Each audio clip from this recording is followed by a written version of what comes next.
it? The law said I have every right to with my car. That's my car, mother. Michael, right there. What's this Domingo piece? What Domingo? I'm an American. There's your cake, Mike. Well, Marcy, do you believe that this man right here, after all the years of abusing him verbally, physically, emotionally, he got up and left? How can he go up and left when his job is to take care of my grandbabies, that my daughter that went away to prison for molesting underage boys popped out? And then her sister, Skyla, also popped out a bunch of grandbabies for me, and it's Michael's job, that dirty scamming rat from Nigeria, his whole life purpose is to take care of my grandbabies in my house, and he's not allowed to have his passport. I locked it up in the safe. Ain't that right? Because this is America, and I'm an American, I'm Mimo, and what I say goes because I'm the gatekeeper. And even though I've held this green card over this man's head for all these years, I'm the victim. Can't you see what they done to do like that? Welcome, my wet socks, to another episode of the Dirty Bird Chronicles. Y'all notice how whenever Angela Deem is losing an argument, she just raises her voice and sounds more belligerent. And it gets to the point where we're all wondering what she's saying. Yeah, how do you take a picture of the passport if Mama locked it up? He took a picture of what passport?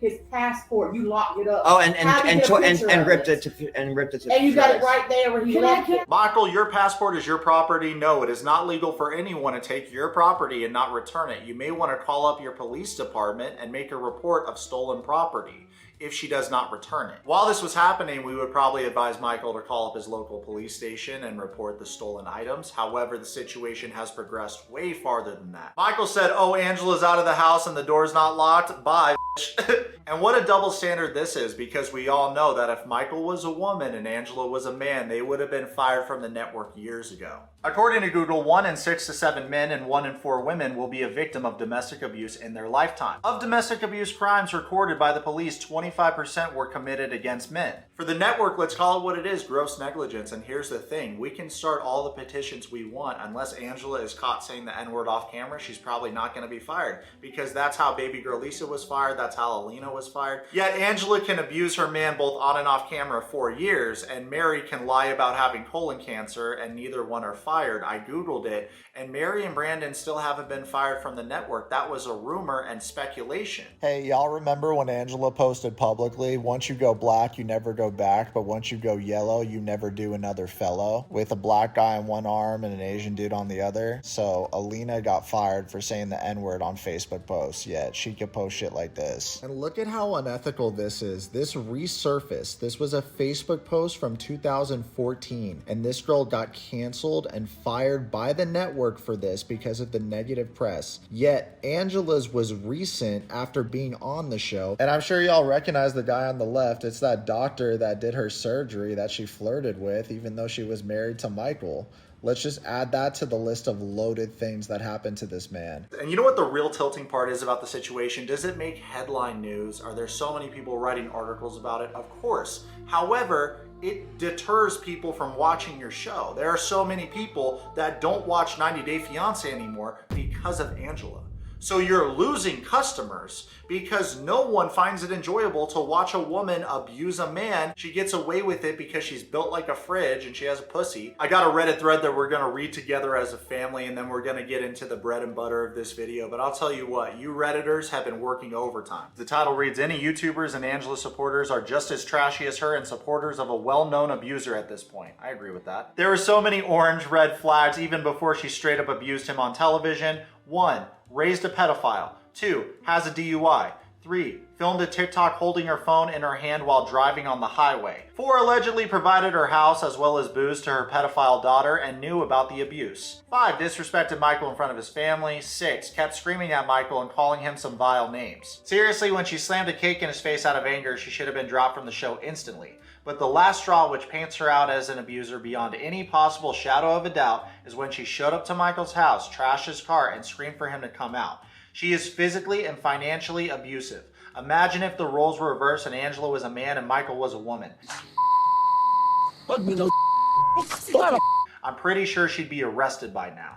We need to take this shit seriously and stop giving an abuser a platform to speak from, like John Yates or TLC. It's not quirky or, oh my gosh, he's so relatable, to throw shit at your partner, lunge at them, grab them, scream at them, or threaten to deport them. It's abuse. Johnny Yates and TLC are trash if they keep supporting her after all this, including the recently leaked voicemails. I am not lying, and if people want to back the fucking devil, go ahead. That's your choice. You live in America. You can worship the devil if you want, bitch. But I'm a chosen one for real. Nobody suspects that I'm godly because of the way I act. But you go anywhere, hospice, old people I took care of, their families, you know what they tell you? I wouldn't have no one Yeah, I take mean, care of Angela my... worked hospice. I wouldn't have no one take care of my mother but her. That's tough. What Darren said, that they said, Scotty? Yeah. They wouldn't have no one take care of their mother but me. So when you want to mess with me, you got to deal with God. Fuck the law and shit. Deal with God. We are viewing real footage of a man being abused, stalked, and manipulated by his wife, all funded and monetized by an entertainment company. I completely agree with everything said here, and the first comment was something that I forgot about. Check this out. Dino Guzman says, I will never forget the fact that she physically assaulted Avery's mom at that reunion on camera, and TLC did not show it. You are right. It is beyond me how that John Yates guy could sit and talk with her knowing that Michael just said that he left because he was abused by Angela. Like, absolutely disgusting. The way she was degrading him while pretending to cry about him being missing is genuinely terrifying behavior, and anyone defending it is gross. Yeah, I completely agree. There was a lot of fan behavior there, and I brought that up in the last video, but realistically, you betray yourself and you end up looking foolish by defending a person like this with the track record like this, because here's your role. Your role to your audience is to give updates about the 90-day cast members, right? Like, you're a 90-day blogger.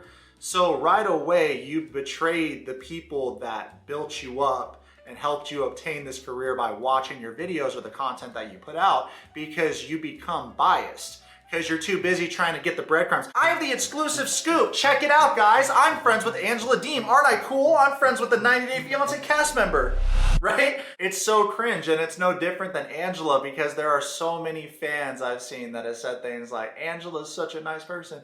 Well, when you're walking up to her and telling her that you're a fan of hers, and you like watching her on this reality TV show, and you're basically, you know, of course she's gonna be nice to you. Oh right, though, silly me, I forgot that Angela's a nice person because she worked hospice. I wouldn't have no one Yeah, I take mean, care of Angela my... worked hospice. I wouldn't have no one take care of my mother but her. That's tough. If you would label Angela Deem a nice person, you might want to go get a brain scan, because here's the thing. Ultimately, when you take vows before friends, family, God, to love and cherish a man forever, that's supposed to be your best friend. You're supposed to defend that person against the whole world. You're supposed to be back to back. You're supposed to build together. And that's what a relationship really is. So if you treat that person that's supposed to be your ride or die like absolute dog shit, how can you be a good person? How do you love me 5 days ago and now you say that I'm fucking you're scared of? Fear of his life. Dirty Bird, being the loudest person in the room doesn't make you the smartest person in the room. Have you all seen that video that she posted threatening Michael's friend back in 2023? Hi, this is Angela. I'm sending you this video because I don't know your name. I don't like the fact that you and my husband are communicating. You're already over here on a visa with your woman. My visa process ain't none of your business. And I don't know if you don't understand that Michael's got a little slow problem. So if you know what's best for you, I have enough problems with Michael without you interfering in our visa process or being his friend and doing shit on Cash App for him and shit. So I advise you to lose his number, or I can make it hard for you. This is my country, okay? Nigeria's yours. This is mine. No hard feelings. I advise you to lose his number and stop doing his shit for him that he asked you on Cash App and whatever y'all are doing. Because I'm going to find out. I'm hired a detective. I'm going to find out. I got your number. I'm going to find out a lot of stuff by this number. So if you want to stay over here with your wife, I advise you to forget about our visa and lose his fucking number. That's not a threat. That's a promise. I think you already know America well enough to know we don't get in other people's shit. And I'm telling you now to stay out of my fucking business. Now you can take this video and sell it, and that'll be another thing I'll be contacting you about. So you do the right thing. You want your wife and you to be happy? Lose his number and stay out of our goddamn business. This just goes to show the lengths that this woman has gone and will continue to go to keep Michael isolated. Thank God he escaped the Dirty Bird compound. It made sense that the Dirty Bird feels threatened that Michael made a friend that also moved to this country because she's held the green card over his head for so many years. And you won't really twist my titties when she called Michael slow. Michael isn't slow, Dirty Bird. He's just nice, something you aren't. And if he was slow, it just makes you look worse because then you knowingly abused a person that was mentally slow. Nigeria is your country, America is my country. I can't believe she said that, but hey, it wouldn't be the first racist thing that this woman has said. Anyone can come here and become an American citizen. And that's the real beauty of America, the land of opportunity. So many people moved here with big time dreams. And is it hard to make a good life here because it's very expensive? Absolutely, but achieving success here is such a accomplishment to be very proud about. And there's a lot of people that take pride in immigrating here and becoming US citizens. I can't for the life of me understand why you act like this gatekeeper for America. The majority of the citizens here are embarrassed that you're a citizen of this country. TLC should start paying the foreign cast members as well because clearly there are American cast members that treat their 90-day fiancés like property. It's not fair that only one person gets a bag for something that they both did because they went on the show together and all of the money goes through Angela. Someone that spends the money that her and Michael made together by going to see Billy in Canada. The guy that on the show, she said, "Let's have sex, baby," and laughed at it. Flirted with him both on and off the show. And right away, based on looks, a lot of y'all are side-eyeing me saying, "Nick, there's no way that Billy would have sex with the Dirty Bird." Here's the thing, you guys. Even if they didn't have sex, it's the disrespect. And that's what I see from her. It's the constant disrespect. I want to possess you and I want you to stay here and be my do-boy and do all the things that I want you to do, Michael, because you belong to me. I'm going to take your phone away and break it. I'm going to take your passport. It's in the safe. That's illegal, by the way. You're not allowed to do that. But the point is that she wants to keep him like a captive. That's the way it feels, but she can go and flirt with any guy she wants. Meemaw loves controlling Michael, and let me ask you a question, Socks. Do you think it's easier to be the hammer or the nail? Because Michael's the nail and Angela's the hammer. And we've all watched her abuse this man for years on this TV show and not take accountability for doing so. Not own up to one wrong. She went on a therapy show, and of course, the network gave her a pass. With the dog water therapists that I'd like to see their licenses, to be honest with you, because I think they're charlatans. They didn't give any good advice. There was no reflection period. There was no accountability. The majority of fans think that he deserves a Purple Heart.